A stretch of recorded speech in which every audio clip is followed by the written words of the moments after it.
ভোরের আলো ফোটার আগেই গ্রামটা জেগে ওঠে। মুরগির ডাকে ঘুম ভাঙে, দূরে বাঁশঝাড়ে হালকা বাতাসে পাতার ফিসফাস। কাঁচা রাস্তার ওপর শিশির জমে থাকে, পায়ে পড়লেই ঠান্ডা ছোঁয়া লাগে। এই গ্রামটার নাম কেউ খুব একটা উচ্চারণ করে না, তবু তার প্রতিটি সকাল আলাদা করে পরিচয় দেয়। হালিম চাচা নদীর পাড়ে জাল ফেলেন। সূর্য ওঠার আগেই কাজ শুরু করলে মাছ বেশি ধরা পড়ে, এই বিশ্বাসে তিনি অটল। নদীর জল আজ শান্ত, যেন রাতভর নিজের কথাই শুনেছে। জাল টানতে টানতে হালিম চাচা পুরনো দিনের গল্প বলেন, যখন এই নদী আরও চওড়া ছিল আর নৌকাগুলো ভরা থাকত হাসি আর গান দিয়ে। গ্রামের স্কুলটা ছোট, টিনের চালের নিচে 4টে ঘর, তবু সেখানে প্রতিদিন স্বপ্ন জমা হয়। ময়না বই বুকে চেপে হাঁটে, চোখে তার বড় হওয়ার তারা। মাস্টারমশাই বোর্ডে অক্ষর লেখেন, আর বলেন পড়াশোনা শুধু চাকরি নয়, মানুষ হওয়ার পথ। ময়নার মনে হয়, এই কথাগুলো সে অনেক দূর নিয়ে যাবে।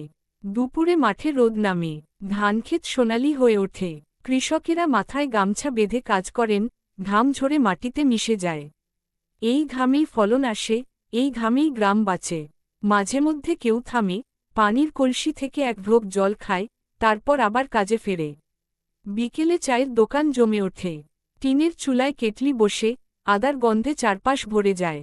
এখানে খবর আসে, গল্প আসে, হাসি আসে।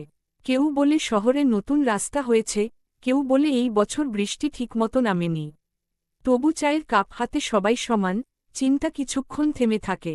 সন্ধ্যায় মসজিদের আজান ভেসে আসে, মন্দিরের ঘণ্টাও শোনা যায় দূর থেকে। গ্রামটা তখন নরম আলোয় ডুবে যায়। ঘরে ঘরে চুলা জ্বলে, ভাতের গন্ধে পথ ভরে ওঠে। শিশুরা খেলার মাঠ ছেড়ে ফেরে, মায়েরা দরজায় দাঁড়িয়ে ডাকে। রাতে আকাশটা বড় হয়ে যায়। তারার আলোতে ছাদে বসে বৃদ্ধা রৌশন বুয়া গল্প শোনান। তিনি বলেন, এই গ্রাম বদলেছে, বদলাবে, কিন্তু তার হৃদয় একই থাকবে। মাটির সঙ্গে মানুষের সম্পর্ক যেমন ছিল, তেমনই থাকবে। ঘুম নামার আগে গ্রামটা আবার চুপ করে। শুধু ঝিঝি পোকার ডাক, দূরে নদীর হালকা শব্দ। এই নীরবতার ভেতরেই লুকিয়ে থাকে আগামী দিনের আশা। গ্রাম জানে, সকাল হলে আবার নতুন করে সব শুরু হবে।